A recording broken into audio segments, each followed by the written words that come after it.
Hi friends, இன்றைக்கி என்ன பார்க்க போகிறோன்னா, எனக்கு வந்து கஸ்டமர்ஸ் வந்து ஆயுத பூஜை பக்கத்தில் வந்துச்சு இல்லைங்களா, எல்லாருமே வந்து ப்ளவுஸ் ஸ்டிச் பண்ண கொடுத்தாங்க. ஒரு கவரில் எனக்கு எப்பவும் போல் ஒரு கவரில் வந்துட்டு அளவு ப்ளவுஸும் அப்புறம் ப்ளவுஸும் எல்லாமே கொண்டு வந்து கொடுத்தாங்க. என்னடா பார்க்கும்போது பார்த்திங்கன்னா, எனக்கே ரொம்ப ஷாக் ஆயிடுச்சு. ப்ளவுஸ் எடுத்து கட் பண்ணலான்னு எடுத்தோம்னா, இவ்வளோ கேவலமா ஒரு ப்ளவுஸை நான் பார்த்ததே இல்லை இத்தனை வருஷத்தில். பார்த்திங்கன்னா பார்த்தீங்கன்னா, ஒ ஷோல்ட்ரு பிடிச்சிட்டு அதுக்கப்புறம் 1½ இன்ச் பக்கம் கிராஸாக அப்படியே தையல் போட்டிருக்காங்க.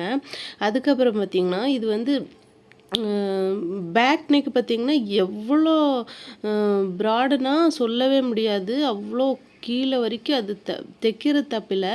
அதுக்கப்புறம் ஃப்ரண்ட்டில் பார்த்திங்கன்னா, 1 இன்ச்சு கூட கேப் இல்லாமல் ஃப்ரண்ட்டில் ஒரு பக்கம் ஸ்டிச் பண்ணியிருக்காங்க.